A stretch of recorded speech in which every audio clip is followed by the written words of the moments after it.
Sometime you wake up in the morning or anytime and you need a sipper. You need something to start you out. And I'm talking about Magic Mind. It creates that flow state that you've been wanting. It has adaptogens, nootropics, and all types of magic in it. You want to go get it, magicmind.co.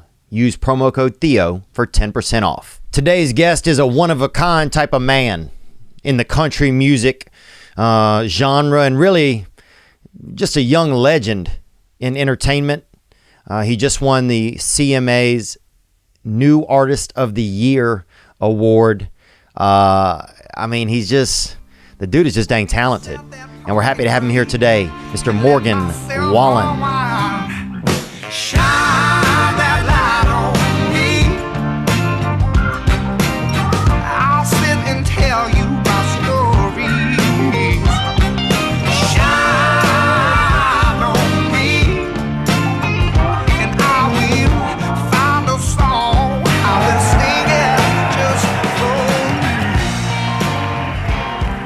It's like, I feel like comedians 10 years ago could say whatever they wanted. Oh yeah, I feel like a little. And now it's like comedy's even getting restricted, right? Yeah, that sucks because like some of the funniest jokes are the most messed up ones. I know.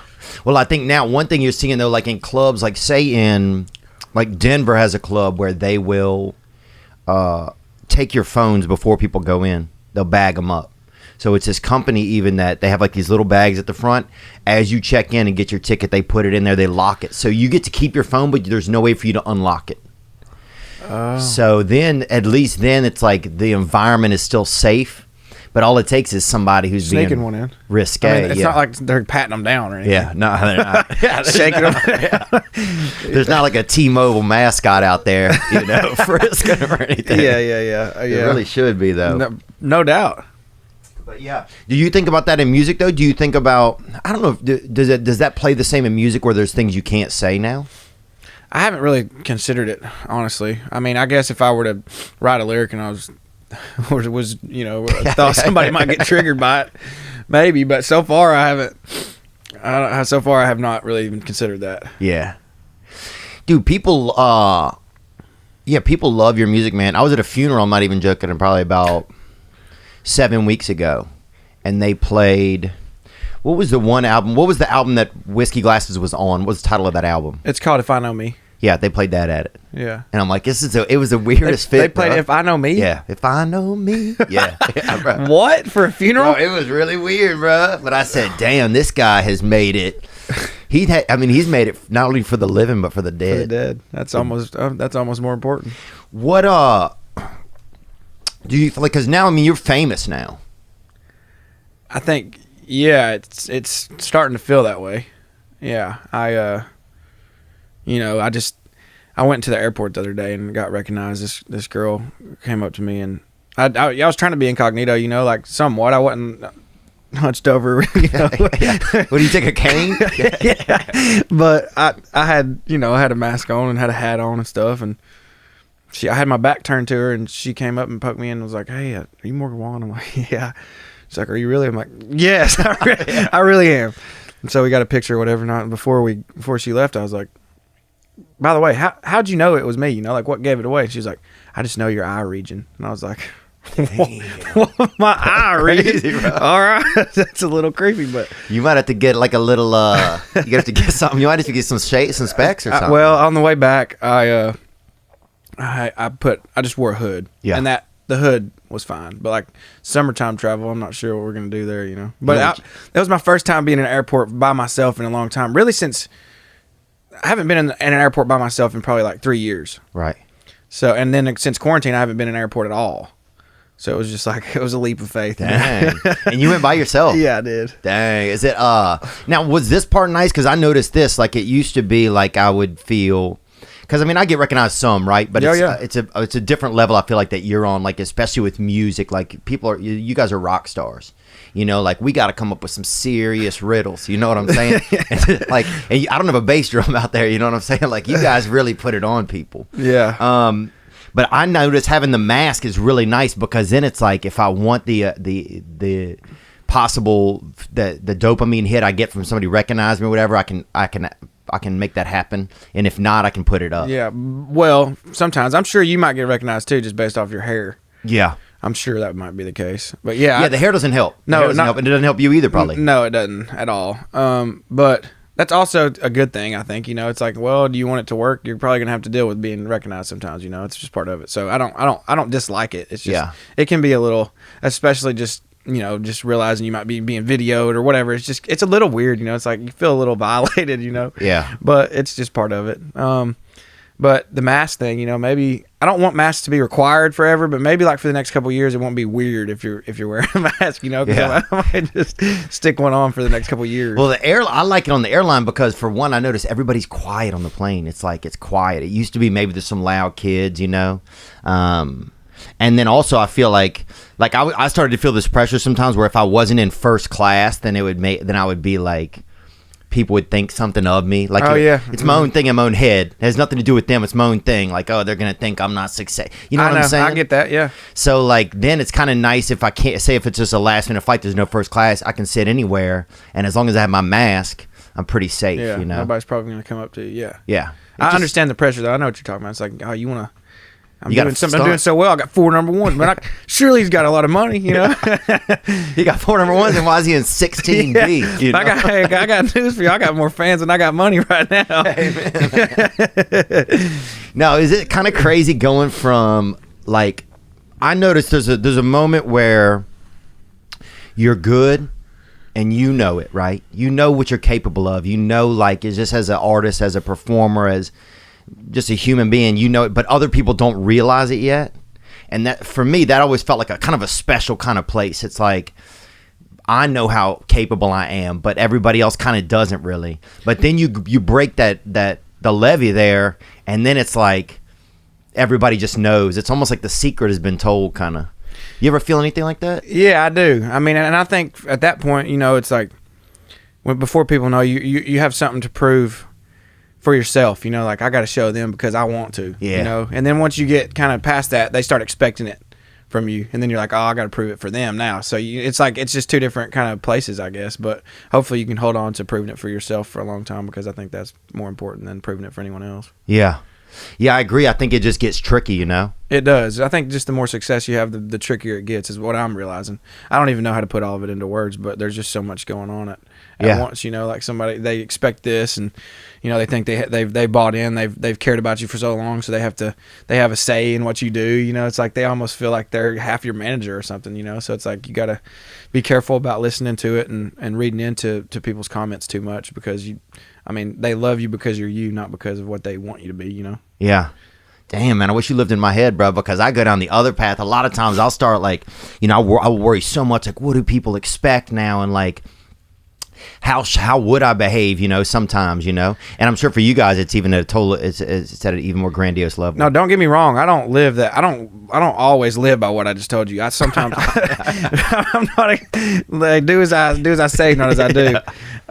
But I try to, there'll be days where I'll go down that rabbit hole and I'm like, God, dude, this is impossible, because so many people have so many different opinions. There's no way to please all of those. Yeah. But some days I wake up and I'm like, hey, I'm gonna do what I want to today, and I just feel like I'm a lot happier that way. Amen, man. Wow. Now, do you notice you said there's fans, whenever you have fans from a long time ago that have been with you since the beginning, kind of, it is interesting because you kind of listen to them, and sometimes I'll almost go to them for a point of view of myself that I feel like I can't get anymore. Yeah. No, I get that, dude. I there's some people, it's been so long since we've played shows, so I haven't seen their faces in a long time, but there was this one guy in the South Carolina, North Carolina, and anywhere in that region, he would come to just every single show, and I'd always talk to him, maybe have a drink with him or whatever. He was just like my boy. Yeah. And then there was this lady and her family member. They came to, I don't know, 20-something shows, in a year or something insane, Yeah. And those, you start seeing those faces, and you start, I don't know, you start really appreciating them and start caring for them. And I if I look for a comment, I might look for theirs first and be like, they get it, Yeah. Yeah, there is something special about that. Yeah, I used to have a couple of people that would drive to different shows. One guy drove his, he had this beautiful car he'd refurbished, and he brought it up from Tallahassee and drove it up so I could see it at a show one time. Just because we'd had an interaction online, and it was just man, it's pretty. It was just interesting, But then I felt next thing I'm riding around the block in his car and stuff like that, it's interesting the fans you kind of have from the beginning, you know. It is. I mean, at that point, you don't really think about it. You're like, you know, you may be like, oh well, they're here again. You know, like, great. But the longer you get going, and the more people that jump on the wagon, you kind of, I don't know, you just never forget them. I guess you never probably will, and that's kind of cool. Yeah, super cool. But you can't, like, it's interesting because in the beginning you can kind of have a beer with that one guy, or you can kind of have a beer with that, you know, the mom and daughter that came, and you can give them a hug after a show, and there's, you know, you can hang out outside of the venue and spend a little bit of time with people. But then that starts to go away. Definitely. And yeah, I mean, for you, you can't. I mean, you can't do that anymore. No, you can't. And like I said, it's been so long since I've even played a show. I feel like things have even for us since the last time we played a show, and now. Things have grown so exponentially. Totally I mean, it's like unreal how much they've grown. So I'm not even sure what I can't do inside in a venue, you know, because it's just so much different. But yeah, I remember we used to play some, you know, we started playing shows. Me and my booking agent, we had a whole plan, you know, instead of going and opening for other people, playing, you know, clubs and theaters and opening for someone, let's just go do our own thing in these tiny places and build it from the ground up. Amen. So like, we would go to, like, I can't remember, like the Boathouse in Myrtle Beach or something. It was called something like that, you know. And I'd play a show for maybe 100 people, 200 people, and probably 100 boats max. too. Yeah, no, I don't even think it was. I don't even think it was on the water. Oh, come on, man! That falls out. Yeah. But I can't remember what. I don't know if that's the exact name. I could be wrong. Man, that's like an oyster bar, but they only have lamb. Yeah, you know? It's like, oh man. But I would bring people up on the bus, and that's when I first got a bus. You know, it's like I wasn't making any money at this show. I was losing money to pay for this bus. Yeah, if you have a bus in the beginning, you're losing money to pay for that bus. I was losing money for sure. And but I would bring them up there, and I'd play them some songs, like 4 or 5 people. I'd play them songs on my bus, you know, just on the guitar, and they would hang, and it was like, I think that those are moments that I didn't realize how unique those moments were at the time, because I didn't know if I was going to do any more than that. I didn't know if I was going to make it any further. Yeah, I didn't know if I was going to get another bus. I didn't know if I was going to get a tractor trailer. You know, I thought I might have to give this bus back real quick. So, but it's looking back now, those moments were really unique and special, and I know I'll remember them, and I think they will too. Yeah, it's funny, man. It's interesting how like those moments, it's like they just kind of disappear. They don't disappear. I mean, you always have them, but you can't go back and relive that exact same thing a little bit. No, you can't. And I think that's part of what makes them unique and special, you know, because if you could continue to do them, then it would just not be as special for anyone. It would just be a known thing. And I think that's part of, you know, the mystique about something like that. But yeah, it's funny to think about, like the steps that you take to get where you're going, and how beautiful a lot of those, you know, those moments that once you look back, you realize how unique and special they were, you know, and once you get to a massive scale, it's kind of just like, a lot of them are the same kind of deals the whole way through, you know. It's like, oh, you've reached this point, where do you go now, you know? Right. Yeah, you start working with the same company, everybody's it becomes a little bit more like a Best Buy kind of, a little more corporate. A little more corporate, yeah. A little more corporate. We got a question right here from a fella that sent this in right here. All right. And obviously a Joe Burrow fan, R.I.P. Hey, Theo. Sorry. Morgan. This is Flim from Washington, D.C. Yes, phlegm, like the shit in your throat. Damn, It's bro. different, by way of Alabama. And this question for both you guys. I just wanted to know, when you guys were up and coming and making your way, whether it's in stand-up or in country music, did you ever book a gig or show up to a venue and there was only like 2 or 3 people there, and since you had already booked it and were being paid, you just had to power through? And how awkward was that for you? Thanks. Gang, gang. Gang, bro. That's a good question, man. Yeah, phlegm. That's a... Hey, in honor of him, in honor of Burrow's leg. Clear my throat right there. In honor of your boy. Good question. I did. Did you? Yeah, bro. I did a few of those. Yeah, dude. Just one. I wish there was only one. I know. It's probably my most notable one was like, I don't even know if I'd gotten a record deal yet. It was right when I first moved to Nashville, and my booking agent was like, because I had a band, you know, and he was like, well, I'm gonna send y'all out on the road and play some cover band shows, and just get you guys in your band just a little tighter, and, you know, make sure you guys are good. Right. Excuse me. All right, cool, whatever. What was the band's name? Oh, it was just me. Oh, it's still you and your band. Yeah. Okay, got it. Go. Sorry. But we were singing like we were playing like long sets, you know, like couple 3 hours, like a long time. Damn, bro. So you're doing weddings. Yeah, basically. Yeah. Except I think weddings paid a lot better than this. And there would have probably been some hot girls at the wedding. This was not that. A lot of thick stepdads at this deal. Huh? Oh yeah, just got off the public golf course. A lot of rosy cheeked old men, huh? Yeah. A lot of Santa's little helpers out there. Yeah. And probably this one, man, it was in Greenville, North Carolina.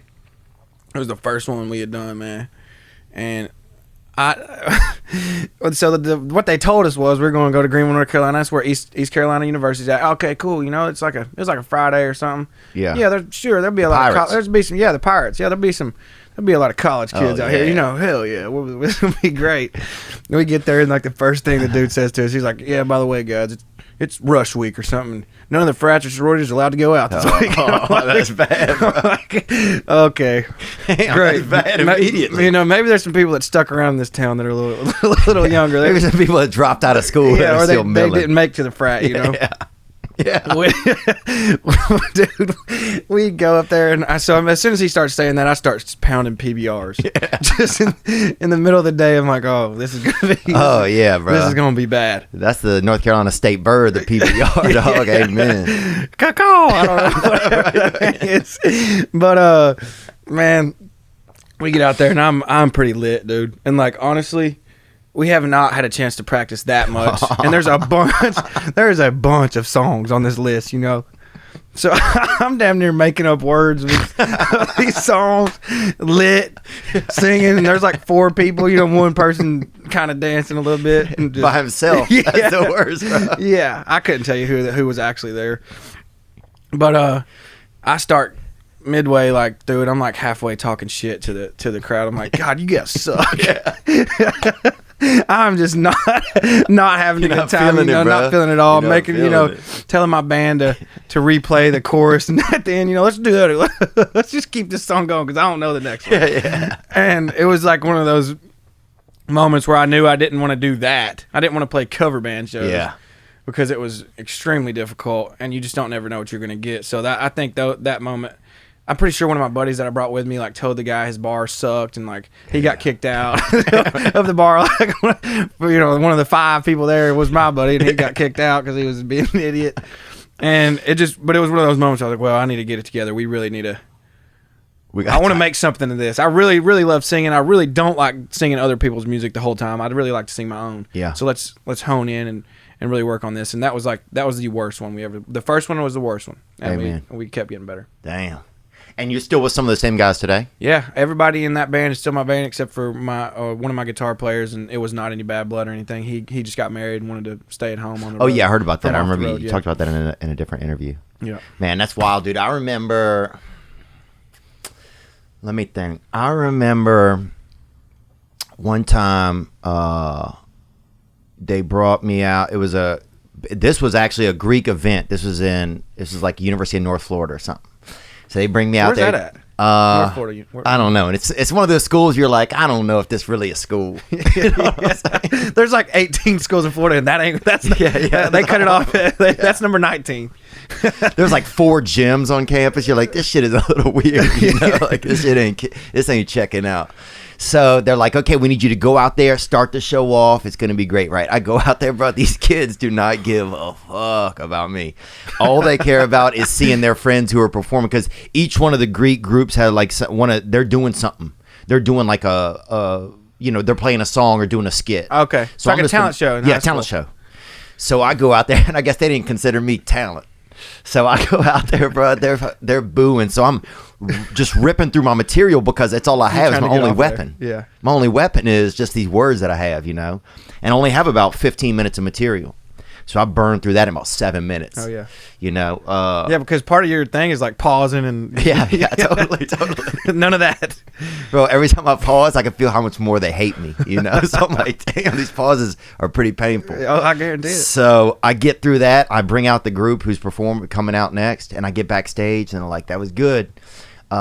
And they're like, you're back up in 3 minutes or something, right? And I had to go out 7 more times out on that stage. I had no more material. For 15 minutes each? No. For like 3 minutes each after that. So you're like the host, kind of. Yeah, man. it got so bad, bro. Like the third time, dude, the third time, I picked up an American flag that was backstage and just walked out with it, bro. Just that was it. Somebody sing the national anthem out here. Yeah, totally. Like I was surrendering, bro. Like I just was giving up. Spray paint that thing white. Oh, yeah, it was bad. Yeah. Just going over the red. Yeah. Yeah. Dude, it was bad, man. But by the end, it was almost funny that I kept coming out. They're like, no way he's coming back out. And I'd be like, I'm back. How long ago was that? Man, that was probably 10 years ago. But the one that hurt my feelings the most, I had a special that came out on Netflix probably a few years back, about 5 years ago. And I thought, this is it. I made it. I've watched it. Oh, thanks, man. Appreciate that. Yeah. And so I get out there. I go to Chattanooga. It was in Chattanooga. I'm performing.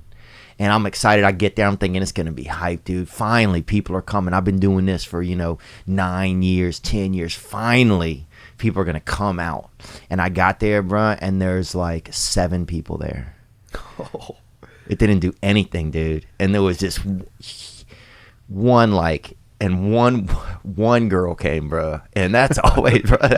It hurts you because it makes you think like, dang, dude, I wish it wasn't her who came. But also, we'll see how it goes, because it's only one girl.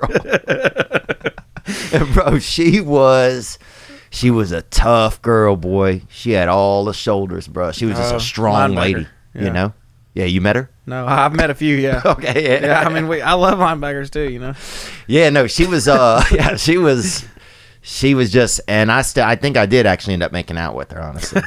Yeah, that's where I was at. Jay, she came. You appreciate her, Yeah. Oh, dude, and she's a great girl. She's a very sweet gal. And I actually ended up years later. She came up to me and said, "Do you remember me?"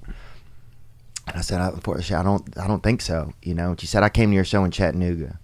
And I was like, "Man," and I was actually pretty grateful she come because she was 1/9 of the audience. Yeah. I mean her. Yeah, she was at least a ninth. But it was yeah, that was a tough one, man. So you were having this. That was when they filmed the Netflix thing. That's when it came out on air. Oh, got you. So I thought that I'm on Netflix. Things. I've made it. Yeah, and damn, it didn't do anything. Isn't I mean that's an interesting thing. You get, or like for me it'd be like Spotify or something. Like, all right, I got on Hot Country. Surely now I've made it. People are going to care now. Just because the editor really cares about me means everyone in the world is going to care. It's like, it's not always how it goes. You and it's interesting to think they just got to care about you, not because Netflix does or because HBO does or because those people are just taking risks. It's not like they're not God telling these people to watch. It's right. Sometimes we give them that power. I think I always did, especially when I was coming up. I gave the media that power. Well, I think the media probably had a little bit more power when you were coming up. You know, because they didn't, or even maybe a little further than that, because that was a lot of people's only way of getting to see you. Right. There wasn't as much social media. There wasn't as much YouTube. It was like, yeah, they were really the gatekeepers. TV. Yeah. Now it's like somebody offer you a TV show. I've turned down television shows left and right. It's just like I would just have more success because I found success eventually by just starting my own thing. Yeah, and going and doing things like Joe Rogan, like guys like that, like saying come on the podcast, and then that's what changed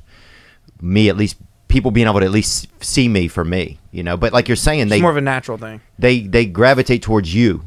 They do. It's something about, like, they can push it as many times. You can push the spins as many times they want, but if there's not something, I think that if there's not something deeper in there, then it's not going to stick. It won't, man. And it's interesting. And like I mean, I don't know what it's hard to put that into words too. It's like, I don't know what it is that people like about me or what it is that people like about you, but clearly there's something that they are drawn to that they feel connected to. That I think it's just being real, dude. I really do. A lot of people just think they have to be a certain way or do a certain thing. Like, oh, I'm a country music singer. I gotta, I better buy a Conestoga wagon. I need a couple. I need a cowboy hat now. It's like, it's not. I don't know. I think they just really know. They can. Everybody has a really good way of sensing out someone who's not being genuine. Yeah. Yeah, I think authenticity is definitely becoming more and more of a commodity than it used to be. But you also have to be cool. You have to be cool. Your authentic self needs to be cool. You know, like if you're not, then I guess you're just out of luck. Yeah. You know, like if you're just not a cool person, then Yeah, you're like, damn, Larry's authentic as fuck, but he is lame. but he's lame as hell, dude. Exactly. So it's kind of like if you don't have both, then you're Yeah, you gotta have you're a hit. certain amount of authenticity, dude. I used to have this dude. I used to work on this farm. I worked on this cotton soybean farm and corn over near like Louisiana Mississippi border, and we had this dude work with us, bro, and they call him Raptor, right? That was his nickname, and not nicknamed after the truck. No. This was him first. Yeah, After the dinosaur. yeah, something, bro. Something, who knows, man? But he always used to be like, man, they named that truck after me. I'm like, dude, they don't know nothing about you, but you know, you gotta calm down a little. Did he really think that? Oh, he 100% did. But he would so one time they had a lot of tornadoes would come through there, so you have to go lay in one of the ditches if you were out there working. Like, we have to go lay in one of the ditches, right? So one day there's a pretty good twister in the distance, so we're scared, you know. So I run over, I lay in. He comes in behind me, lays right on top of me, bro. That's fine, I guess. I mean, it's fine you're for safe. me, but it's just like, damn, dude, we must have 400 yards of ditch, and he laid right on top of me, man. But he had this unique thing about him. He used to go, after it would rain, he'd go take his shirt off and lay on the concrete, bro, and just let that, like a snake, you know? Like chest down. Yeah, just let that heat get him, you know, just the heat coming off the concrete. Was he cold natured or something? He might have been, man. Yeah, he was walking around shivering all day. He might have been, man. I think he was definitely, he was a little bit shivering. I'm sure when it came to schoolwork, he made him shiver a little. It sounds like it. Here's a question right here from a young fella, man, who sent this in. What's up, Theo? What's up, Morgan? Reporting live from France. From France. Just want to say big respect as a fellow mullet man or aspiring mullet man. And my question was, Morgan, what is the craziest town you've performed in with the wildest people, wildest crowd? Gang, gang, honky tonk. Man, I like that. I like the gang gang honky tonk. Yeah, that's wild. It's got a good ring to it, It dude. ain't too bad, man. Gang gang honky tonk from France. From France. That's true, bro. Dude. It's good to know we about to take France over. Hey, I'm on the way, dude. I'm on the way. The wildest place for me, I'm not even sure exactly what the town was called, but it was in Canada. Mm-hmm. It was a festival called Boots and Hearts. It's somewhere outside of Toronto. Damn, that sounds intense. It does sound intense. It sounds like a map Was it on in Call of Calgary, Duty maybe? or Or no, something. Toronto, you said. Yeah, like right outside of Toronto somewhere. I don't know, within an hour. But dude, it was I wasn't even on the main stage. Like I was like the headliner for the B stage or whatever. It was last year, I guess. And dude, it was so loud. I've never played a show that loud, and I've never just played for an audience that was that, I don't know, rabid for the material and for just what we were up there doing. You know, I just felt such a gratitude. They were hanging on to everything. I mean, I played Whiskey Glasses, which I don't even know if it had like became as big of a hit as it turned out to be yet. And after I played that song for 10 minutes, literally maybe more, I just stood there, and they cheered and like just kept getting louder, and like it brought me to tears. It was Wow. like you could tell that they really connected to the music and to what I was doing up there, and that's a show that I'll never forget. And to this day, that I have never played a louder or rowdier show. Damn. Wonder what it was. I don't know, man. Canada's always been really good to me, actually. Canada's amazing, dude. Yeah. Australia, you been to Australia yet? Yeah, they're amazing. You went to too. Australia? Yeah. Dude, how great is Australia? Dude, I so far, those are the only two places I've been outside of the U.S. I've only been to Australia and to Canada. I haven't been to Europe yet. I was going to go before Corona and all that stuff happened. We were going to go this year. But, yeah, man, it's, maybe it's because, I don't know, we don't get to go there as much. They know that this might be a thing that doesn't happen as often. Yeah, this might be it. Yeah, maybe that's why. And I'm not talking shit about American fans by any means, because there's places that have been close to as rowdy as that, But that one was just particularly just unreal. That was it, huh? Yeah. Man, I think I came on stage the other night here somewhere and at the comedy club here, and it was one of the craziest moments I'd had in a while. Really? I think, yeah, just for some reason. It was just like a Monday new material night or something, and I mean, I think they must have cheered for like a dang minute. It was pretty crazy how much. I think it goes back to what you're saying. Some people just want to they relate to you somehow and they want to see you. You know, it's tough as a performer for me as a comedian. It's tough to try and feel like I can return that from the stage, like return the emotion that people share with you. Does it feel like that for you ever, or is it different with music? Man, it just depends. Like in that moment, I think they saw me. I couldn't keep myself from crying. Like it was that powerful. It meant that much to me. So I think that they felt that. Yeah. But in other moments, you know, there may be times where I may be so focused on what I'm doing or whatever that I may not even realize how much emotion they're giving. You know, I'm playing, you know, 75, 80 minutes, 90 minutes of songs. I'm so focused in on that and feeling that, you know, I may bypass something that they felt like they gave me, you know. Yeah. I don't know that we're all ever on the same page, but like I do really try to pay attention to what they're doing and let them know that I appreciate it every time I get on stage, and once we get back on stage, I think I'll even be more so likely to do it. Yeah, man, it's almost like you're waiting it's like this rocket ship just keeps just buzzing around your house and you just can't get on it, man. Yeah, I mean, you're on it, but you're still on the ground. Yeah, it has not launched by any means. It's just I don't know, because a lot of artists are probably thinking, man, how am I going to create an audience during quarantine? Well, I was definitely concerned about that when it first happened. I was concerned about a lot of things. Like, how am I going to be creative? Because I really rely on other people to like inspire me. You know, like I really like having conversations that inspire song titles or inspire just thoughts. With other people, because I really do rely on that. So I didn't know how that was going to go. You know, obviously I haven't really been I haven't been quarantined as much as some people have. But that's true. Yeah, you've been a little more out and about, man. Yeah. Hey, every now and then a rabbit gets out the cage. Hey, man, they can get a better lock. Oh, dude. Man, you scored more in Alabama than the Volunteers have in a damn decade. That's for sure, bro. No doubt about that. So. Hey, go Vols, baby. That's it, man. Go Vols. They even need to put me on the squad. Yeah, they do, bro.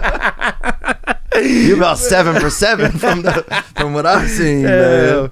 But yeah, it's I don't even know what we're talking about, man. I don't either. Oh, the rocket ship or yeah, it's interesting because a lot of artists a lot of artists, it's like all my friends, half of your friends probably, there's nothing they can do. You know, at least we have this. Like, this business is a business that's done well throughout quarantine podcasting. You know, it's like can still do it. But a lot of guys, you guys can't go do anything. No, man. I mean, I've done a couple like private things, you know, just small type things where everybody had to be tested and all that kind of stuff. But, you know, you can only do so much of that, and you can only have so many people. And so that kind of something that's something I haven't really been doing as much lately. I did that more towards the beginning, but for me, I didn't know. And then like the whole TikTok thing started happening with my song. So I just started trying to take advantage of it, you know, like, okay, well, that song, they really responded to that song, and I didn't even mean for it to happen, so maybe I'll give them one on purpose now and see if they'll start building up every song the same way they did the first one. And it seemed to be a really good strategy for me as far as leaking out, you know, demos or whatever, which I've also learned. Don't leak demos, because people get attached to the demos, and if you change it in any sort of way, like towards the record, they'll be like, "Oh, you should have left it this way. You should have done this. Why'd you put this instrument here?" You're like, "Oh, okay, whoa! I was just trying to see if you like the song or not, man. I didn't know you were my producer now." But it's been interesting to see the power of just social media, because I didn't appreciate it as much before this. Yeah. Oh yeah, it's interesting. So you think it definitely had something to do with helping your music grow throughout this? Yeah, I mean, I don't know. Obviously, the music is the main thing. Like, you need to have good songs, but as far as promoting it goes, I don't know how else I would have done it. Yeah. At all. Yeah, I think people just hearing good stuff too, you know. I don't know. It's a good question, man. Yeah, it's like how much. But yeah, little clips. I mean, I think, you know, even you just probably meeting the strange women helped it some, probably. You know, well, yeah. I mean, I'm just doing shit that normal people do. Of course, you know, 100%. But of course, I'm gonna get hate from people, you know, that wouldn't be doing that in the first place. Yeah. That couldn't be doing that. Yeah. Of course, they ain't gonna like me doing that. I get that. That's fine.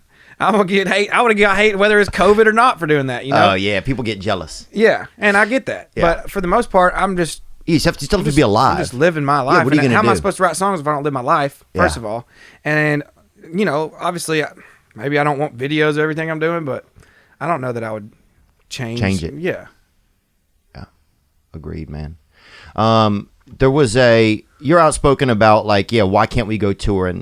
and and it's time to to get people back on the road, and I just want to hear. So people think, oh, just this artist can't go, but you affect the livelihoods of a lot of people, and not you, any big performer does. Yeah. And so how many, take me just through whose livelihood you affect, like just so people know that it's not just you. I don't even know if I can I don't know if I can think of all of them. I mean, I have, my booking agency. My booking agent is one of my best friends. They make percentages of what I could go and make on the road, basically only off the road. So there's that. Right. I know for a fact my booking agency has had to fire or furlough a ton of people just based off that. Then I have my label, my management. My label makes more money off my records, so that doesn't affect them as much. Even though we do get to promote our, whatever. Nobody's starving at there. Right. Nobody's starving there. Yeah. They're not firing anybody at the label. But on stage with you. But my management team, I have my tour manager, I have my assistant tour manager, I have my band, I have my guitar techs, I have my stage manager, I have my front of house guys, I have all kinds of people who are getting the show together too. Not to mention the local guys who are doing every different town we go to. There's a bunch of local people that rely on that income to make that happen. But my guys, they all have families, they all have people, and I paid them for as long as I could. I paid them for months into all of this, and then at some point I'm like, well, guys, I'm not really bringing in nearly as much money as I was, so I can't continue to just keep dishing out money. Yeah. And I wish that I was able to, but and I know I get it, like those protests and all that stuff. It's not, you don't sell tickets, you're not doing all that stuff, but I don't know. There just seems to be it just seems to me like it's a double standard. They get praised for going to do that. Right. Oh, yeah, but we can't have a concert. But God forbid we have a concert, Yeah, well, God forbid we do something that's going to make people feel good and be excited and have a good time. It's ridiculous. It is, and I don't know, man. It's important, I think, but there should be some sort of a plan where it's like, let's lock up our senior citizens and keep them safe. And then people that want to make a choice to go have a good time can make that choice. That's kind of what I've said from the beginning. It's like, okay, well, if you're at risk, or you think you're at risk, that's fine. You stay in and you get the stimulus package. Sure. Yeah. We'll take care of you. Yeah, you get it. But everybody else who's young and healthy, I know so many of my friends have had COVID, and they're fine. I'm sure it's not fun, but they're fine. And I think people forget about immune systems. I don't know if that's like, or did that just disappear? Yeah. What happened to those? Do we have those still? I don't know. I don't think we do. Yeah. If you wash your hands probably 40 times a day, you probably don't have an immune system anymore. But people forget about all of that. I just, and then if you really look at the numbers, I was watching the news last night, and like Tennessee, like they're like, oh, 5 people have died. I'm like, well, that sucks. 5 people. That is terrible. But 5 people die every weekend in a runaway church van accident. Yeah. Okay, let's be honest. That's what I'm saying. Yeah. And like, if you listen to the numbers, like, oh, deaths, gee. Yeah, it sounds scary, but I mean, God, why do they want us to be so scared? That's what makes me so skeptical. Like, what are they trying to do? Why do they want so much control? Why, I just don't like that. And no one mentions how many people are depressed and using drugs and using alcohol because they can't provide for their family. They can't do this, and they're feeling like they're worthless because of this. Yeah. What about that? Yeah. I bet you there's more people committing suicide right now in Tennessee than there are dying of COVID. Yeah, man, dude. So. Some guy wrote a note. He died. He killed himself. He said, I wish I'd have had COVID. That's what it said on it. Are you serious? He said, I couldn't even, I tried to get it. I couldn't. That's what he wrote on it. But no, it's ridiculous, man. And it just, because I think at a certain point it starts to make me think, why can't I make a choice for myself? Like, let me make a choice. I have with other flus. I have with other things. Like, I should be able to make a choice, and we should be able to hold on to pieces of our society that still make us feel good and that are important. Yeah. And if, like, obviously I don't want to contribute to no one's death or anything like that. No. That's not the point that's not what I'm trying to do. I don't think anyone's trying to cause death. But, if we want to have a show, all right, if you're still that concerned about it, sign a waiver. Yeah. If you want to come, we'll all sign a waiver. Yeah. Simple as that. Yeah, I agree. Put some responsibility on human beings, because it almost makes you feel like, is there any value in being, then what's the point of even being human if I don't even get to make any choices? I don't know. That's what I'm trying to figure out too. I mean, how long is this going to last? Yeah, the rest of our lives. Are you just going to continue? Are we going to have to wear a mask forever? I mean, like, oh God, there's a new COVID next year. COVID-20. Yeah. Like, is that what it's going to be? I mean, I don't know. They set us up perfectly for a lot of future COVIDs, man. They did, man. And it's just, no one likes to do any sort of research or look at data. They just look at a headline and assume it's accurate. And that's just not how you should be. I don't think. I think you should do some stuff for yourself and educate yourself, And I'm not claiming to be all knowing about COVID, because I'm not. But I've seen some data that just makes me think I shouldn't be as scared as they think I am. And I may die from COVID next week. I don't know. But, God, let's live. Yeah, let's live, man. Let's live. That's another thing. It's like, my mom says, well, if I get it, I get it. It's like some people have, like, they're not as scared, Some people just, they're holding so close onto their life. Here's a white guy right here who just got back from the gym. Watch him be like, hey, guys, I have COVID. Theo? What's up, Morgan? Huge fan of both of you guys. My name is Morgan from PA, and I was wondering, what's it like being two Southern boys that travel the country year-round? Where do you see the most cultural difference compared to where you're from? Thanks, guys. Gang, gang. Man, I don't know. I think everywhere's a little different, don't you think?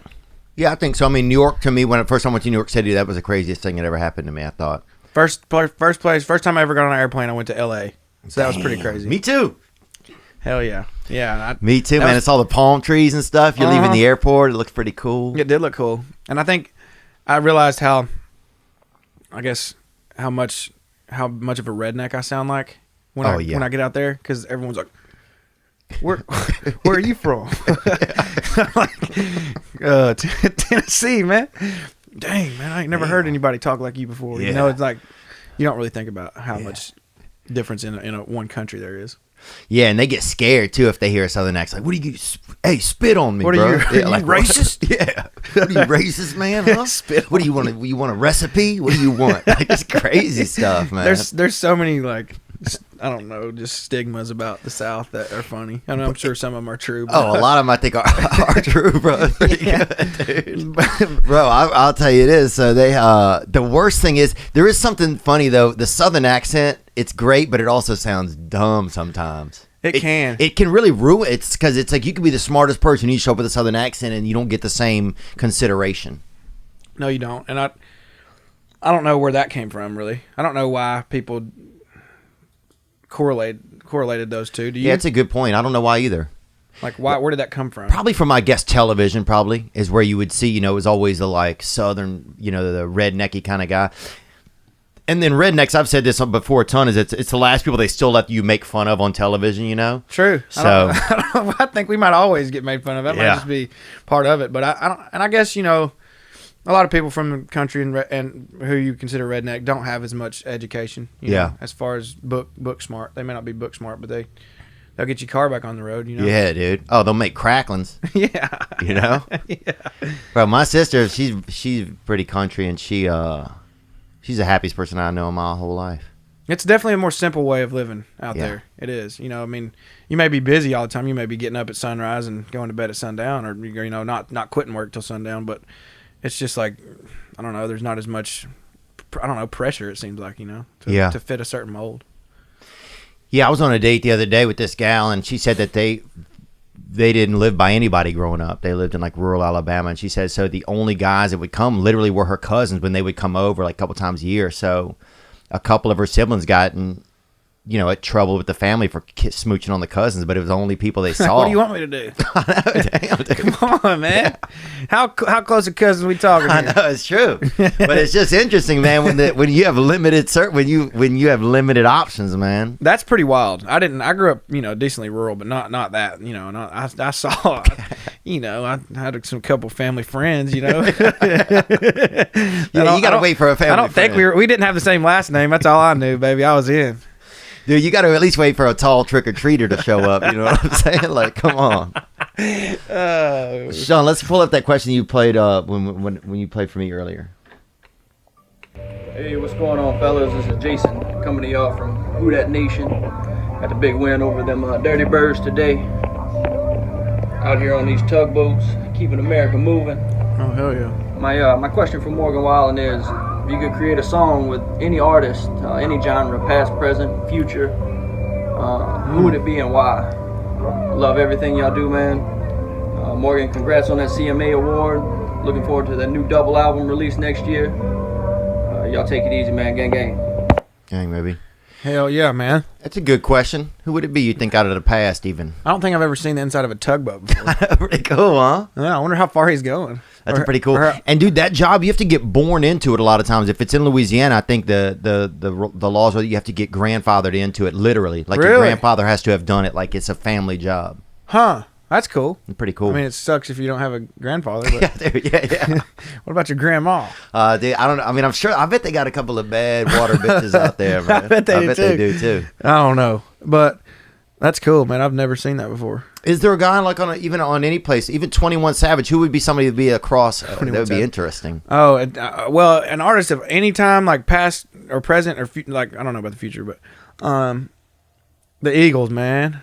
That's who I'd pick. I love the Eagles. That's like, I don't know, their music just makes me feel at peace, you know? And they always have. I think probably because I grew up listening to them a lot, and just their sound is so harmonious and beautiful. I don't know, I just love them.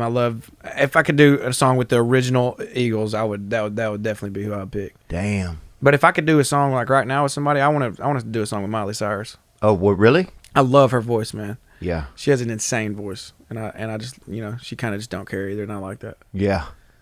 What about Justin Bieber, man? JB, you think you'd do something with him? Yeah, I'm a big fan of his. Yeah, me too. I've never been on the side of like, oh, this kid's a punk. Look at him doing all this stuff. You know, I'm like, this kid's like 15 years old getting thrown into the spot. I'm 27 and not even close to the level of fame that he's on, and I'm like, this shit's hard. You know, it's like, dang, this is hard. But this dude's 15 getting thrown into the pop world. Yeah, the dude's eating now and laters and going to like orgies with Usher. Give him a break. You know what I'm saying? Dude. Hey, I mean, I can't imagine that. I really can't. So I've never been, and I've always kind of felt that for him, even before I, you know, had anything to do with music. I was always like, dang, why don't people get off this dude's bag? You know? I mean, my God, he ain't killing nobody. Yeah, he came actually to one of my shows in New York actually last year. Him and Carl, a pastor buddy, his Carl Lentz, who's a friend. I don't know JB as well, but I know I've met him a couple of times through church and stuff, and he's a neat kid. But he went through it, man. I mean, he went through hell, you know, and he's finally like really getting back on his feet, and that On God track that he did is really good. Man, I think I've always thought he was a talented, a uniquely like top level talent. Yeah. From day one since I heard him. Canadian, bro. Yeah, something up there, man. I'm telling you, man. Drake, Shania Twain. Oh, Shania Twain, remember her? Yeah. Did you ever meet her? No. Oh, you got to slide into her DMs, man. Hey, I wonder how old she is now. Ooh, I don't know. She's probably young enough. Not too old. Yeah, she's still Shania Twain, man. Yeah, that's all that matters. Kick, turn, stomp, man. She's breathing, baby. Oh, dude. She's beautiful, man. She is, dude. She really is. But JB, I'm definitely a fan of his. Yeah, that'd be interesting. Speaking of other artists, what's this question right here, Sean? Yo, what's up, Theo? What's up, Morgan? Which one? Johnny Cash? Hank Williams? Merle? Let me know. Gang, gang. Man, that's a tough super. one. That's very tough. But I think Johnny Cash for me. Yeah. I've always liked his music a little. You guys better. probably have good stories to tell too, probably. I'd say so. You know, I wish I could hear he's Johnny Cash. You're like Johnny Credit. I don't know if that's a compliment or it is a compliment. I just mean because of the change of times. No, I know. Yeah, it's not that. Somebody's Johnny Check or the next guy. Yeah. If you were Latino, you'd be Johnny Dinero. You know, so it's just totally No, I'm sure he's got some crazy ones to tell, man. But I do love his music. I even love some of the music that he put out, like when he was getting older. Yeah, he just always had a really knack for songs, and obviously just being somebody who's I don't even know how to describe that guy. That guy's just larger than life, you know. Yeah. When he also got to you had that video recently. You guys just put out a video. It's almost like a short movie. It's like there's some acting in it by you, kind of. Yeah. Did you feel kind of brave doing that? Did you feel like I thought you did a good job, man? Oh, thanks. Yeah. Thanks. Did you feel pretty comfortable with it? I did actually. Yeah. I really enjoyed it. You know, I've always not always, just in the past couple of years, I've thought about doing a little bit of acting in my music videos. You know, and this one seemed like we've kind of made it to a point to where we can, we have a little bit more leeway and a little more budget for our films and that kind of thing. So me and my manager just decided we can do it on this one, and came up with the treatment with my director. And I was asking the girl, the actress that was with me, I'm like, because she's like been in some legit stuff, I guess, like Netflix and all that kind of stuff. And I was, hey, how am I doing? Am I doing all right? Am I you feeling all right, with this? And she's like, yeah, you seem like you feel all right, you feel comfortable. Yeah. So I don't know. I didn't have to. It's not like I was doing a whole, like, I wasn't really acting. I wasn't like having to change my accent or. But you were being yourself. But it's really hard to be yourself. It's hard to not do a lot. It is. I think that's the secret. It's like, you gotta, that camera's there, so it makes you want to perform. But you do want to perform, but at the same time, you want to. I don't know, pretend. I don't know. It's weird. I don't even know how to describe it. It's like the camera's there, but it's not. I don't know. Yeah. I tried my best to just be normal. I think you did a great job, man. How talented are you, do you think, man? I don't know. I had a meeting with a director for a possible movie for next year. So I'm going to a decent role in the movie. So that doesn't mean that I got the role, but I think they're at least somewhat interested. So I we'll see. I don't know. As far, do you mean how talented I am as an actor? No, I just think overall, what else? What are you gonna do? What else can you do? Can you swim? I can swim. Can you really? Yeah, I like swimming. Damn. Yeah, can you not swim? I mean, I wouldn't say I'm great. I can handle a rain. I just can't handle like if you can handle a puddle. I can handle them. Yeah. If the levee breaks, you ain't doing too well. If the levee breaks, yeah, it's gonna be risque, baby. If the levee breaks, you just had a song that hit #1 on the charts, right? Yeah. I guess today is like the official day of it. And who wrote it with you? It was me, Charlie Handsome, Ernest Smith, and Michael Hardy. Let's see if we can get those guys in here. We got Ernest and Hardy. Oh, they're here? Yeah. Hell yeah. That cool? Yeah. Cool. Here, we'll go to a commercial break, and then we'll be right back with these fellas. I'm trying to get a home right now and do a home buy. They call it buying a home. And I'm trying to do it, and one of the issues I'm running into is I have my credit is banged up. Had a couple issues, invested in something bad, a bad deal. Somebody was doing like a factory or something, and I put a couple thousand in it and got dinged out on my credit. But anyway, Bridge Credit Solutions is what's helping me. They've helped take the dings off of my credit. And you think it's not possible, but it is. Otherwise, I have to wait 6 months or 8 months before they naturally just fall off. But now you can get it done short term. Bridge Credit Solutions. They are backed with a 100% money-back guarantee for any items that cannot be removed. You will not find that anywhere in the credit repair industry. You know exactly what you're paying for up front. No open-ended monthly fees. It's written in the contract what work is to be done and how much you're paying. You will need to have the Bridge Report access prior to scheduling your audit. They cannot go over your credit report without it, but it costs just $1. It can be found on the website by simply clicking on the Services drop-down bar where you'll see Bridge Report access. Once you have that, it's time to repair your credit. Bridge Credit Solutions prides itself on its lightning quick turnaround that will guarantee removal of certain negative items in as quick as 24 hours. They're personable. They take communication seriously. You can hit them up anytime. Go to bridgecreditsolutions.com/Theo. That's bridgecreditsolutions.com/Theo and help get your credit in a place where you can manage your future. Today's episode is brought to you by Athletic Greens. Athletic Greens is a great way to have your greens and also feel athletic. Nothing makes you feel like you just went to outer space, but you didn't go anywhere. And that's Athletic Greens. It's that morning upper. I like to get up and put it in a cup and put in the water. I throw in 1 ice cube to really kind of give it a little bit of a refreshing vibe. And then bam, I hit myself with it. 1 tasty scoop of Athletic Greens contains 75 vitamins, minerals, and whole food sourced ingredients, including a multivitamin, multimineral, probiotic, superfood, everything. I mean, it's just like somebody just took a salad gun and just shot you point blank. It's just that good. It has everything you need. You don't have time to do everything like you used to. You don't have time to stop and have an onion at lunch or to, nub down a couple carrots before dessert. You don't have time for it. So just do Athletic Greens. Get it out of the way in the morning, in the beginning of the day. Start your day on a really good note. It's a great Christmas gift.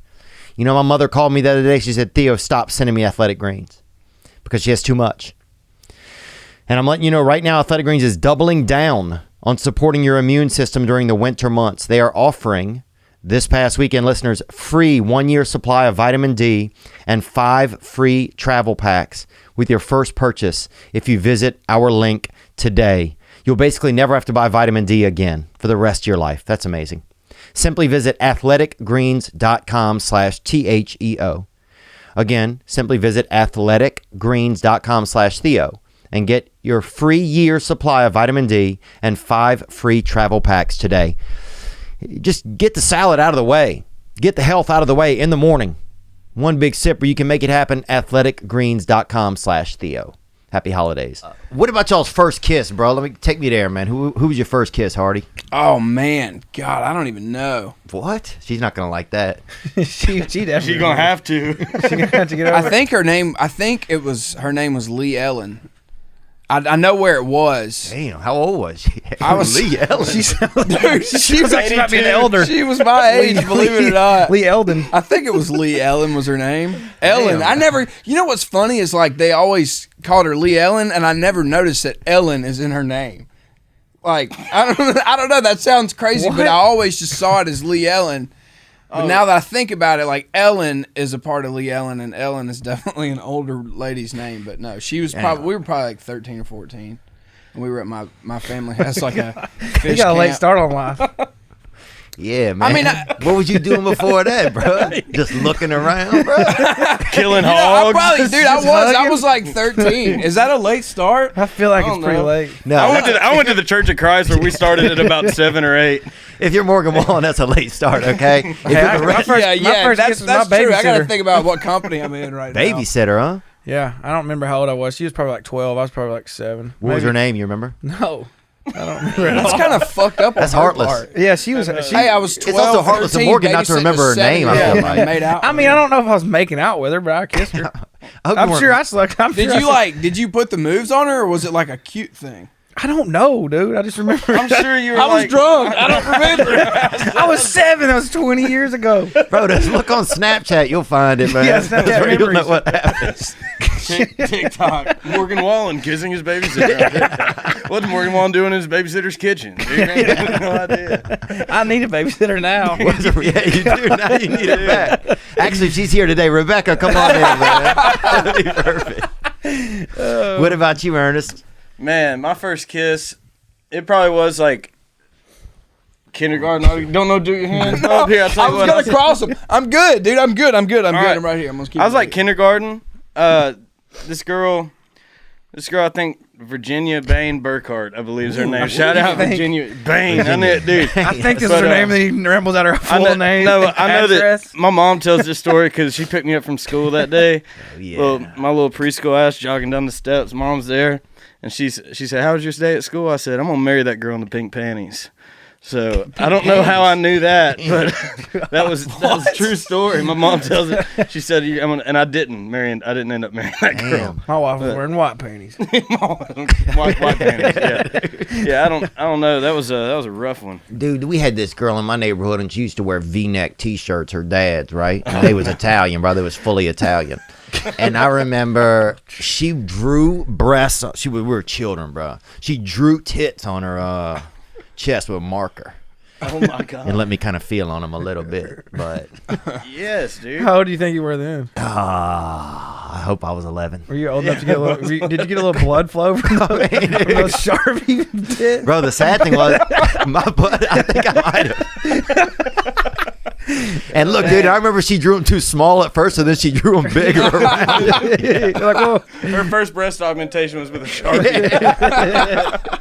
That's funny. That was a bad sign for her future. That. Like, damn. She's doing now. She's a sorority. She's had 4 in Alabama. She actually almost looked like she had the same haircut as Morgan, which is crazy. That's a true story, man. Oh my god. And her brother used to make us come over and play in the bathtub, and he was kind of more of a, I think he preferred the company of men, really, and he had us come over there and we would play ship captain. And we would all be in there at a pretty decent bathtub, and we'd be in there. He'd be on the side yelling stuff at us like it was the Marines or something. But it was It'd be illegal now, I think. To do that. yeah. You know, Yeah, it's a different wow. time. Do you guys? Is there another song you guys have written? I mean, I know you guys are writing a lot of stuff together, and especially on the new album. You have a bunch of the songs on the new album, right, Ern? Yeah, I think me and Hardy both do a good bit of them. We wrote This Bar together. Another Yeah, song's we on did. there. And then we have this other one on there. What is it? Something Country. Yeah. Oh Yeah. yeah. Oh yeah, I forgot we always wrote that forget together about that too. one, Yeah. So what? I forgot we wrote. I forgot when we wrote We that. wrote like that like 30 minutes. One yeah, night. like a long. Well, actually, a Almost lot of the cuts we have together are like. From I a don't while know which ago. one the oldest one is, but they're like either More Than My Hometown or Something Country is like close to 3 years old. I think Yeah. Something Country is Just probably crazy the that oldest. it's just Something now coming Country was out. first, Crazy. then Hometown, and then This Bar a few weeks later, I think. That's wild. And if you said it's 3 years hard to get it out, does it usually take something that long to come out? It takes a while. It's all different. Yeah. Like You never know. this one is like 3 years. I just had a number one on a guy named Jamison Rogers. It took like almost 6 years from the time we wrote it, but then I've had like songs go that Like like God's Country, yeah. went from farm to table, meaning like created to number one in like 2 months, maybe 2 months. That's insane. That was like a record, wasn't it? I don't know if that's ever happened. Either that, I heard that Lights Come On was a Jason Aldean song, and a bunch of people wrote it, but my buddy Jordan Schmidt, all of our buddies, Jordan Schmidt, said that they wrote it on like a Monday, and 2 weeks later it was on the radio, and it was like a. Yeah, Like a that's world unheard premiere or of. That's wild. And when you guys That doesn't write, happen often. so will you guys get together with Morgan and have a special a time where y'all are sitting all there together? Is it just kind of something that happens in the flow of y'all's friendship these days, or how does that kind of work? The last time I don't even know the last time us three wrote a song together. No, All it's been a together. while. I've really been writing with Ern more because he's been doing his artist thing. You know, like we've had more stuff that we've had to do for ourselves. I guess me and Hardy, but Yeah, and Ern's artist thing's coming on too. So hopefully we don't all just get separated. But Yeah. I don't think we will. Warren's got a lot going on. I see on his Instagram he's also pitching baseball at a junior college. yeah. around here. Hey, I'm getting my arm back, dude, for no good reason, dude. Like literally, we were all playing in this grown man softball league, Yeah. and it did not get my itch, bro. Because I was like, all right, I'm gonna pitch because I've always been a pitcher, and I'm just lobbing softballs up there, dude, and they're raking the ball, and it's like, what am I gonna do? Try to throw? Dude, I think I did one He night. did throw a fastball. I was like, we're about to get in a fight. Some dude hit a bomb. I was so pissed off. I just threw one overhand high up the backstop behind him. On his next at bat. I wasn't there that game. Yeah. I started, when you did that, dude, my peripherals went, and I literally just started thinking, like, all right, who's the closest motherfucker to me, dude? Because I'm gonna have to. I was so, fucking knock I was his like, I ass gotta go out. throw real baseball because this underhand shit ain't cutting it for me. So I picked up the glove. I felt like Dennis Quaid in The Rookie, dude. I'm out there in the rain at night throwing past the speedometer. But no, I go to Lipscomb University. I went to David Lipscomb High School K through 12, and it's a college on the same campus. Damn. And played baseball or whatever all the way through my freshman year of college. Haven't thrown in like 6 years. Softball happened. I was like, all right, I'm gonna pick up a glove, go throw again. So I hit the Lipscomb coach up. We keep up on Instagram. I was like, hey, can I come by? He was like, yeah, come on this week. It's beautiful. We're doing we're having like a field day or whatever. So I come out, throw a bullpen, and I was sitting at like 80, which was great for not throwing in 6 years. I was like, damn, I got the bug. So I ordered a glove. I'm back out throwing, doing stretches and shit. Dude, I'd love to see you out there, man. Yeah, still way out of shape, but You'll make it, bro. Still got an arm. still got an Yeah, arm. dude. Shit, 80, And if not, you can 85. you could do softball, I bet. Yeah. They get you Dude, in we there. had a blast doing that shit this fall. I know we all kind of missed games here and there, but Yeah. it was fun. Was it and would you guys just play against too? Like, cause I was on a group for a little bit with a couple of. I was playing with this Chinese restaurant, but we got shut down. Half our team got COVID actually, or for said real? they did. I think some of them had some family issues going on, but yeah, we had all kind of shit. I think there was a fire too. One of the places burned down that one of them was working at, but Damn. Wasn't meant to be for that. No, it was not. It fell apart, dude. God I was the wasn't tallest with guy on the y'all. team, man. They would call me Godzilla. They kept calling me. Bryce, crazy, Bryce bro. Harper over here. Yeah, dude, yeah. But yeah, cocaine first, baby. What were we even talking about, man? Something about softball. So, oh yeah. Oh I mean, yeah. So would y'all? Who would you guys play? Like a damn seafood just- restaurant? Yeah. Like there was a group of guys that like they were building the airport, like adding on. So they were part of a big construction crew. That's the only one that I know. There's a couple hardcore serious like softball teams. Oh, yeah. One And then of those just teams groups of friends and sucked, stuff. Dog, they had a third base coach who was like 55. Dude, Randy Marsh on South Park when he's like yelling at the kids and the whole fighting thing, it was like exactly like I definitely wasn't there for that. the most serious guy there. He had his cargo shorts on, It was tucked bad. in, had his sheet with him. They were like had giving his line. signs and He's stuff. standing on third base. He goes, you got to round second with Dude, your head up. not like a character though. Dog. He was being serious. He was He's being dead ass serious. And we were like, bro, Somebody should have ripped him with a foul ball. real quick. Dude, This is sounds too intense, dude, man. it It's was insane. softball. We were just trying to have fun, but having a blast. A lot of grown men go to softball to get that last whatever it is in their life out of their system, whether it's trying to hit a home or whether it's trying to pick a fight, whether it's trying to, yeah. do whatever they got to do. They bring it out there to that field and they do Totally. it one last time. Yeah. You know? There's some good. I didn't realize how competitive it is. Oh. And even the teams, there's some teams that we played that were like really, really good. What was y'all's team name? The Recoupables. The Recoupables, yeah. Oh, we because you all have to were all- recoup we had on to your recoup album? our- Yeah, we were all every person on the fucking team was an artist. Yeah, Basically. we'd never been able to do it if we were all on tour. So it was like, hell yeah, every Monday night Yeah. we're running it. That's So- awesome. I wonder if they do a spring. We should do a spring. They do. one, too. They do. Yeah. We talked about it. 'Cause, I mean, I highly I'm doubt moving it. up to men's league baseball, dog. Y'all, Well, I'm gonna stay down to softball. Yeah. I'm trying to strike some folks out. We'll see about that, Aaron. You know what I'm saying? It's fucking hit or miss. Will, you're damn right. We'll see about it. Yeah, okay. I like your dreams, man, but we'll see about it, man. You know? Hey, back in '82, I could throw a pigskin quarter mile. Could you really? No, that was just an Uncle Rico quote. From Oh, the yeah. 29. Oh, I know that, but I thought you also could. No, 82. I was about 10 years before being thought of. Damn, that's crazy. 82. That's right. Dude, we had a guy that used to we had a one-arm guy that played quarterback in our high school, and he played backup quarterback, and he got in for a couple games, and dude, he could flang it. Well, what's he do about the hike He situation? fling though? it just like a shotgun damn- only, and then Oh yeah, no, he could do handoffs. You think if he No, won like, the how- Heisman, how's would they it- get him into a different trophy? Because of the that's pose? a good question. I don't know. I think they'd have to these days. You'd have to be correct. Yeah. You know? yeah, oh yeah, That's definitely. hilarious. But he would do this Trivia trick question. sometimes if people didn't know. He would like pretend like the running back stole his arm and he'd run around and be like, he took my arm, you know? Did he wear a fake arm? Huh? No, he didn't. Sometimes he would for like a dance or something at a school dance. But he wouldn't But bring not it out. football. Yeah, not for like a Tuesday or Wednesday. Yeah. Dance is more important than the Friday night game. Oh, dude, his dad would, come home early from work and hook that fake arm on him for the dance, you know? That's cool dance. So Dude, the neighbor's dad's tying a tie for his kid, and this dude's sticking an arm on there for him. yeah, he's hammering it in from the side. Dude, we had a guy in our neighborhood. The dad was an Elvis impersonator, but we didn't even need an Elvis. We live in a small town. We don't need a damn Elvis. You know what I'm saying? There's only 400 people. You know what I'm saying? Nobody needs an Elvis. This guy's an alcoholic. So That's a good excuse to be alcoholic. Probably does a pretty good Elvis. Yeah, he did do a good Elvis. Probably got a pretty good Elvis. But he made his son a wooden shirt one time for Christmas. Made him a shirt out of wooden plywood and teak, a little bit of teak on the sides. That's a crackhead gift. I mean, it was. Holy shit. Elvis I went over there, dude. We came back from church on Wednesday night, and I went over there, and he's making it in the garage, and he's hammering it. And I came over there and held beside him when he nailed his son You asked into him, it. like, what are you doing? What are you making? Oh, he said he's making a shirt. I do it.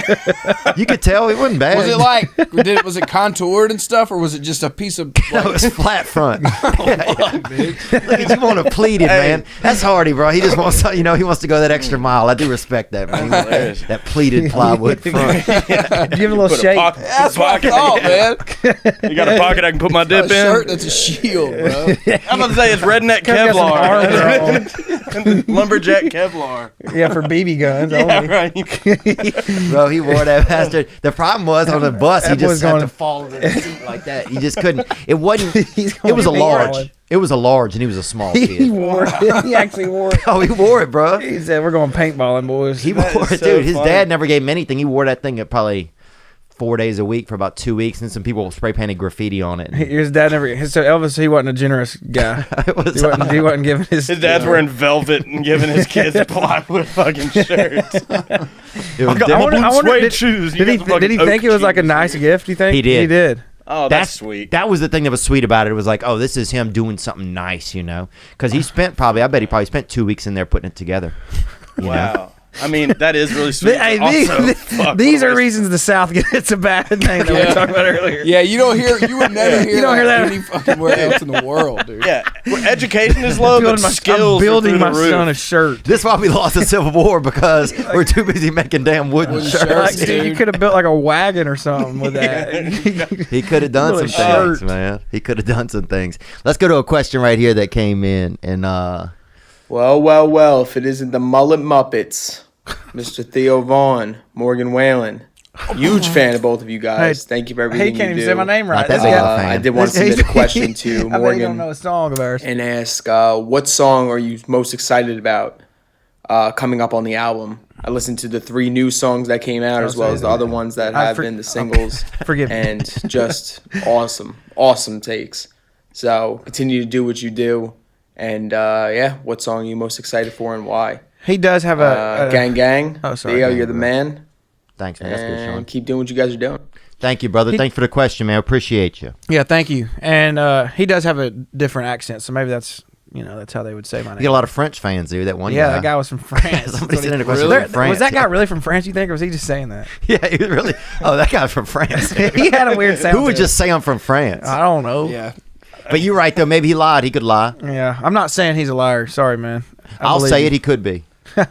I'll say it. I'll say. How'd I'll that take the feel? pressure off you. Pretty good. And I think the mullet goes. I think we got 4 different types of mullet. What do you got back there, Hardy? It's growing out a little bit. Oh, you but got that New York City mullet, dude. I that guess, business. dude, it's a little too long up top. Maybe if I combed it all the way down, it would look Damn, more that's like emo beautiful, hair. bro. You look Thanks, like man. you look like a damn raccoon that's going to prom, dog. Yeah, I Your kind shit of looks feel like nice. it right now. I'm not gonna lie. It's wintertime, and like wearing this kind of shit makes my hair look like a rat's nest. But it is what it is, you know. It looks great. I do Thank too. you, man. I think you got some beautiful hair. Appreciate Bro, it. we're like 4 women with Dude, long I used hair. to have like Def Leppard hair back Reading in the day. magazines. Oh, it's beautiful, Hardy. You're doing great. My hat's already back on. I'm like, all right. Anyway, what about your Yeah, hair? you got that birds. And I got that. I feel mine is a little bit more like women who prefer the company of women. I feel like mine is definitely. Got that butch Morgan's cut. is more mullet. Yours is more. I feel like kind of. What is yours, Ern? Dude, I don't know. Well, when I get it trimmed up right and let it sit down correct, it's outgrown. I got to get Amy to cut it. It's actually a bullet because I do it straight. I don't know which camera. I like that the best. When I do it straight across the top and let it drop, Oh, the Lord will find you if you keep it like that. Bro. people aren't really ready for beautiful, it. Because I can put it back for a casual setting. I wouldn't. And then I we like just that. let it. That's like Well, That's real. I would do that and drink out of the bird bath in the front yard, dog. You know what I'm saying? That's full prop. that's like almost like a British. That's like a British sort of. I did 80s this before British. Miley did it. I will say that. Yeah, he did. Sure. He did. I know I did, and I know Miley's seen it because my name gets dropped, all right? And I know she said, "Who's Ernest? What a name." And looked it up and saw my haircut and said, "They'll never know I took it from him." Oh, damn, man. The majority don't. He's trying to get Miley Cyrus on a song. I'm trying to get Miley Cyrus on the phone and figure out where she figured out. That's what I'm That saying, haircut, bro. dude. It's the bullet patent. Damn, Ernest got Sorry, big dreams, bro. Yeah. Golly. I'm passionate. Ernest, damn, fucking heated, huh? Sorry. I drank a suicide on the way here, and I'm geeked up No, on you sugar. remind me of my Aunt Sally, dude, right now, honestly, dude, 100%. And Well. she's badass, too. And she borrowed one of my dad's shirts one time to go swimming in the pool, And bro. it was not made of wood. It was not. Does she smoke Virginia Slims? Bro, she smoked medium-sized Virginias, bro. She's a bigger gal. Pall I'll Mall. say that. Yeah. Damn, dude. Damn, I look like Aunt Sally. I mean, but bro, she was beautiful too. She won 7th place in the Seven. beauty contest. Dude. But there was 30 Damn, entrants. bro. There was 30 All right, entrants. 30's not bad. There was 30 entrants, dude. That's top third almost, you know? Shoot, yeah. Come on, baby. We're in the top third. Dude, Lipscomb, baby, do it. Yes, sir. I don't think we even answered that guy's question. Yeah, we'll get to it. yeah. What is it? favorite? What's your favorite? What's your most excited? You got it. Yeah, what's the Hardy. most excited one? Good song. And we're gonna learn because I didn't do it right either. yeah, what's the most excited one, man? Damn, Morgan. That's a hard question to It is ask. really, and you shouldn't have to answer something like that. Well, I'm not gonna. Yeah, there you go. Right not there. gonna. Let's get one more question that came in right here, man. We don't want to keep you guys all day. I already like this guy. What's up, Theo? What's up, Morgan? Got a question for y'all. What's the best place in Nashville to get that real hot hose country music hitter? You know what I'm saying? Gang, gang, PTL, baby. PTL, praise the Lord, baby. He's a very aware driver. I like that. I was thinking that too. I like a man who can calmly ask a question and also drive. That man's totally in control of his he family. seems like he's fine. Yeah. Yep. There's probably a kid in the backseat or something, just asleep. A kid will watch this later in court years from now in the future. Like, this is why you're with your mother. Yeah. Oh shit. This will be used as evidence here. Yeah, my dad is driving me, and he really wants to know. I don't know what his question to ask. Really, I don't where do you get the hot songs in Nashville? Good songs. Like, Yeah. Does he want to go hear them or? I thought he was gonna say hot chicken. I did too. That's what I thought he was going to say. Yeah. We're going to say Princess for that probably. Yeah. Yeah, but where do you get the? I mean, I guess it's like, how competitive is it on the songwriting market? I mean, what is that like? Is like, if you need a good hit nowadays, do you go to one of these guys, or do you have somebody else that you see on the side? You know, be honest with these fellas. No, I mean, if I honestly, if I have an idea or if I just want to write songs, they're going to be my top 2 people that I write with for sure. That's no awesome. doubt. I mean, not only are we, good buddies, I really look up to and respect their talents more so than almost anyone here. I mean, we all write with other people too. It's not like we don't just only write with each other. Like we haven't written a song together in a while. Yeah. But it's not because we don't want to, or because just we get scheduled rides with other people, or we get on a roll. We may get on a roll, like me and Aaron got on a roll with a couple people, so we just kept on. Yeah, just it's hitting that roll. It comes in and out of phases, just of people that you're kind of gelling with, and it's a whole process. But I mean, we're also not going around writing with everybody in Nashville either. Right. It's not like at first I did. At first, you got to. Once you everybody did. You literally, till you find your crew, you write with everybody. Damn. Yeah.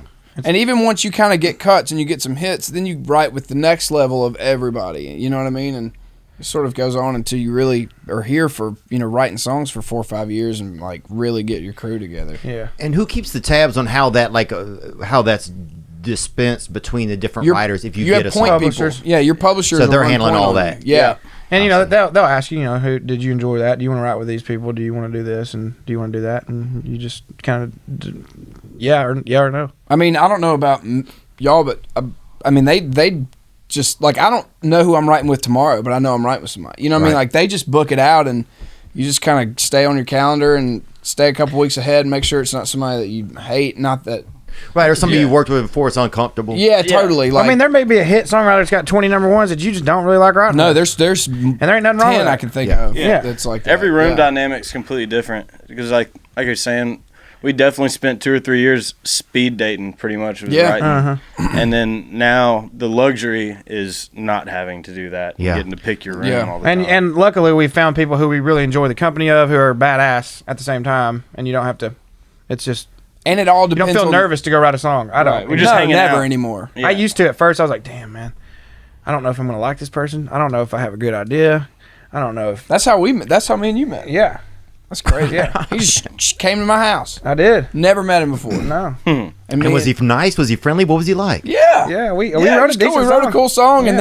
and then I remember Morgan recorded the work tape. So after you write it, usually these days you have somebody that's pretty much sitting and they look just like him, except they're making music instead of other stuff. You know what I mean? And like a beat is going these days, and they're working on the music. So you while rarely we're working on the write song. with acoustic guitars anymore, sadly. But when the first time we wrote on acoustic, and Morgan played the work tape like you just recorded on your phone, after it's over, and he raised the key like 3 steps, which is a lot out of 7, and then did it again, and I was like, fuck.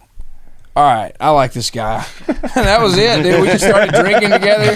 We went and ate barbecue after that, and then fucking we did. I don't know. We started. We've been boys ever since. Yeah. Praise God, It man. took one time. It was me, you, and Jameson. Yeah, Jameson Rogers is another good buddy of ours. Yeah. artist, Love singer. Jameson. Yeah, we. But it doesn't always work like that. Right. No, dude.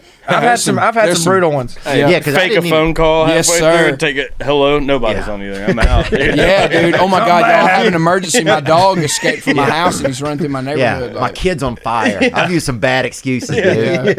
You don't even have kids, People not are like, you anymore. don't even have any children. Like the whole drive home, you're thinking about how you can set your kid on fire and take a picture without getting in trouble. Without Just to actually have burning some them. proof. Yeah.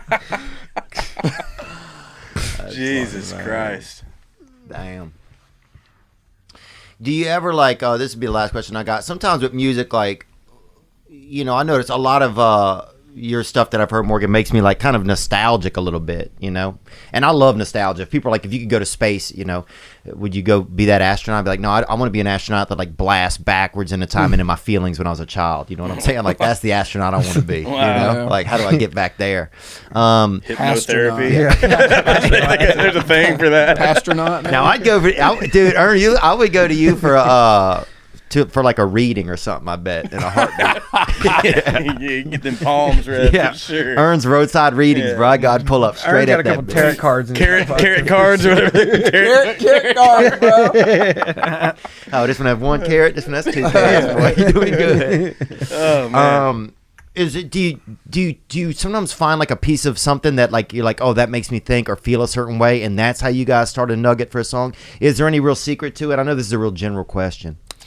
I mean, you start with an idea usually, and I think everybody, once you know how that idea is going to get written, like the storyline, everybody sort of taps into their own personal experiences, and then they use their writing voice to sort of regurgitate that to a certain extent. I mean, for me, that's one of my favorite feelings too. When I hear a song, is that feeling? I think it probably is all three of us, if I had to guess. Yeah. That's a feeling that I think we all relate to. So I think just naturally, that's kind of where we go. It's like inspiration that's like you don't even know you're like using. It's subconscious, maybe. Subconscious, yeah. But when I'm listening to a song, I like songs that make me feel that way too. So I think and I'm guessing we're all the same. Yeah, country music's good because it lends itself to that. So the art of writing a country song, like you're writing 3 or 4 topics all the time. It's like, what's the new clever way to write a nostalgic song? I was like, the night we wrote Hometown, I was faded as hell. I always ask Hardy if his back hurts for carrying my ass through that song. But, me and Hardy wrote that song. Yeah, dude, I was browned out in the corner, but it was in my room over at Big Loud. I do remember when I said map.shame. He said, ain't that a map.shame? And to think that, boy, I got glass balls. I about ran through one. I was like, ain't that a map.shame? Ain't nobody writing this song in Nashville tonight. But that's about all I said. And that is not even a like a diss at Ern, because Ern is usually the one saying more than anyone. Yeah, that's why I own it. I didn't do much with my Hometown. But his energy in the room, like, I don't know that we would have wrote that song without that. No, there's always you never would. It never would have came out exactly like it did if there's no way. If the same elements, the variables were not there the same. There's no way it would have. Yeah. But usually he's writing more lyrics than me and whoever else is combined. Yeah. But I say that because more than my Hometown, it was unraveling that whole the nostalgic feeling. I think it's one of the coolest ways to do it. Like, stuck in these streets, like the train tracks. Yeah. Bars, dude. Like, solid. God, man. That's a little Wayne, bro. Dude, that's what I'm saying. It is like a little Wayne. It is stuck in these streets like some train tracks. That's a little Wayne, bro. Yes. What do you call it? It's good. I mean, yeah. Metaphor, I guess? That's a simile. If simile. like her ass. Yeah. It's called a heater. Metaphor is a damn dessert, I think, isn't it? A dessert? Dinosaur. Pedophore? What is it called? Pedophore. Metaphor. Oh, metaphor. Metaphor. Yeah. My bad. What's a pedophore? Pedophore is a little cake you get at the bakery. Yeah. Is it really? Yeah. Sounds like. I thought you said pedophore. Why is that so close to pedophile? I know. It's a mix between pedophile and metaphor. Go get you a little cake. I can see it. I guess. I can see it checking Christ. out. I have 2 pedophores. And so you tour hard. Because I was getting my hair cut, and this lady's like, "You got to hear this guy," And so that's how she turned me on to you. This haircutter in town, Whitney, and you got to tour a little bit during this COVID. Yeah, I played some shows, and I played in the rain. You told me, right? Yeah, we did one in Georgia in the rain. That was our first show back, and it was like a socially distant. It was a huge parking lot, and they had like it's just guardrail, but the bicycle rack looking kind. You know what I'm talking about? Mm-hmm. Oh yeah. Does that make sense? I do, yeah. And it was I just could put like on Broadway down there. Yeah, right? yeah. Yeah, you know. I was waiting on that. They'd be like, the third one right outside Texas just got the Sharpie all You over. had to lean up again with your belongings on the side of. Oh, man. That's where Morgan went to college, bro. Broadway? Yeah, I went to Broadway College. He's the only one who showed up with a book bag over there at Kid Rock's bar. Yeah, he did have a book bag full of beer and reasons, dude. Oh, my God. But yeah, it was like 400 of squares of those. Like, it was cool. And then we played Atlanta, same thing. It was separated. And then we played Florida, and everything was completely normal in Florida, and it was weird. I was surprised. It was crazy. I love that. Crazy to think that like you could drive 30 minutes north from Gainesville or however and be in Georgia, and like that's completely frowned upon. But Florida's the new America, man. It's the new Roanoke, bro. It's where Christopher Columbus landed. That's the Wild West out there. It is, dude. Man, it was crazy. But I mean, the shows were awesome. Dude, I tell my friends in Britain, I say, hey, man, we might be coming back. That's what I tell them, bro. We might put a shit Where can we together. go next? Yeah. Is there anywhere that's been unestablished? Yeah, where can we go next? It might be Canada, man. I'm telling you. Canada man. rocks. It Canada does does rock. Yeah, it does. Canada's I think the we best all place agree to with play a that. We show. already talked about this earlier. I think everyone can agree on that. Canada rocks. Toronto is so cool. Yeah, there's I something special about it. I watched Morgan play a festival there one time in a tent. He headlined the tent. You know how like it'll be a big tent. That's what we talked about That's what I'm earlier. talking about. Boots and Hearts. Yeah, Yeah. And the crowd was somebody had the decibel, like they were some way to measure volume. In the did you talk about all this already? I didn't talk about that part. The crowd was literally louder than the sound, than the band, than the music coming out of the speakers. Dang. That's crazy. It was. I had never witnessed anything like it, dude. And we were so hungover that day. Oh yeah, I was like, I don't know if I can play today, guys. And then it was one of the best ones. That was a good time. I That was definitely really didn't know if I could cool, sing or not. Oh, that's the worst. I Canada I rocks. did like a few interviews before the show, you know, and I'm like, Morgan. Dude, is this guy okay? How's he about to sing? Damn.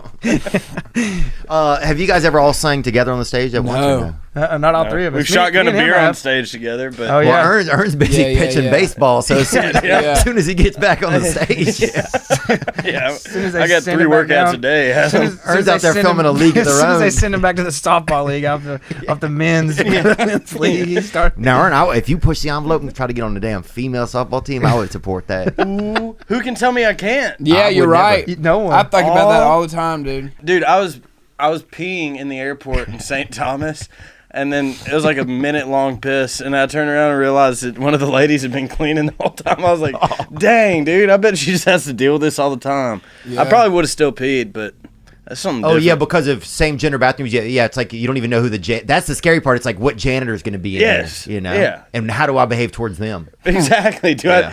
Do they want me to pretend they're not there? Do I greet them? I think you hey, how's it going? completely ignore. Yeah. I'm hitting in here. ignore for sure. Yeah, I do what I usually do in any bathroom is completely ignore everybody. Do y'all tip the dude that's in nice places that'll wash your hands for you and shit? Bro, I'll tell you this If I have story. cash, I will. So I'm in Seattle or something, right? I'm in there, and I go in the bathroom, and there's a guy in there, and he's like, "Hey, bro, I have to use the bathroom, right?" I go in there, I'm like, I go in the stall, and I have to sit down, right? So I have to sit down and do adult bathroom use, and this man, the guy working in there, bangs on the stall. He's like, "Don't worry, bro, I got you, Holmes." And I'm like, "What? I don't need anything. I'm fine, you know." And it's the mint guy in there. It's the guy with the mint and everything, you know. I don't like that. I don't like that. I don't like it either. What was Another he guy runs in the bathroom a minute later and starts pulling on the stall door, right? I guess he has to go to the bathroom. This bouncer guy, I guess who's now the bouncer of this toilet, he starts a physical fight with the dude. He's like, "Hey, that's my boy in there." And I'm in there like, "I don't know who's out there." Anyway, they start fist fighting, dude. The police come in. What the fuck? The police come He's in, just trying bro. to take a shit. Yeah. And I'm just in the urinal. Oh my god. So dude. anyway, it gets really. Was that dude like a fan of yours or something? No, it was just a guy who I think, you come in there, he's like, "Hey, I got you, bro," and then you owe him on the way out. It's kind of like a. He's doing. It's like the most. bathroom version Yes. of the people wiping your windshield. Yes. Yeah. Yeah, let me get you, dog. You might owe that dude some You're not gonna get loyalty or something. You might need to get your stripes now. It was I intense. don't really understand. Like, I don't want a bathroom attendant at all. I get nervous sometimes. I feel like I have to have a couple mints. I'll stay there and have, it's like a little salad bar. I feel Hey, like. what'd you do today, man? He's like, well, this. Yeah.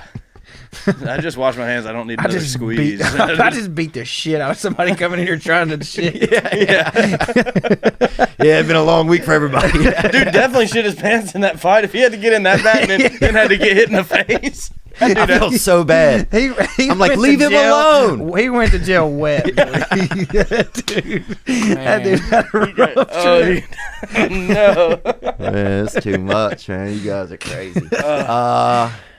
Well, man, congratulations on all you guys' success. Congratulations on the number one, man. Yeah, crazy, bro. This is cool. This worked out perfect. Yeah, I was so nervous. I didn't know. I called Hardy yesterday. I was like, "Do you think Morgan would be upset if we had you and Ernest come in, or you think he would be okay with it?" Oh, he's no, like, he'll love it. Yeah, I'm glad y'all came. And then like halfway through, I was like, "Oh fuck, we're gonna have a number one that day." It was perfect. Yeah, it was awesome. Yeah, and that's all. I was like, "Oh, it was perfect timing." Yeah. So. Hell yeah. But man, yeah, I know. You just came from hunting, bro. Yeah, I'm about to go back. I had to come into town and get that COVID test and do this and get my tires rotated, and I'm about to go straight back. Well, happy Thanksgiving, guys. Thank you guys so much for coming in. Congrats on all the success, man. It's awesome. It's happy awesome to see. And you. Thank you guys for making good music that makes people think and feel, and hope you guys get back out on the road soon. I know that all you guys want to. Yeah, totally. And I'm super proud of these boys. I'm super thankful to do it with them. Just want to say that. Oh, yeah. Amen, man. Yeah, it's cool. Everywhere I go, it's like people say all of you guys' names. It's really cool to just hear, and even just to get to be here with you guys today is really awesome. So, happy Thanksgiving, everybody. Now I'm just floating on the breeze, and I feel I'm falling like these leaves. I must be cornerstone. Oh, but when I reach that ground, I'll share this peace of mind I found. I can feel it in my bones, but it's gonna take a little time for me to set that parking brake and let myself unwind. Shine.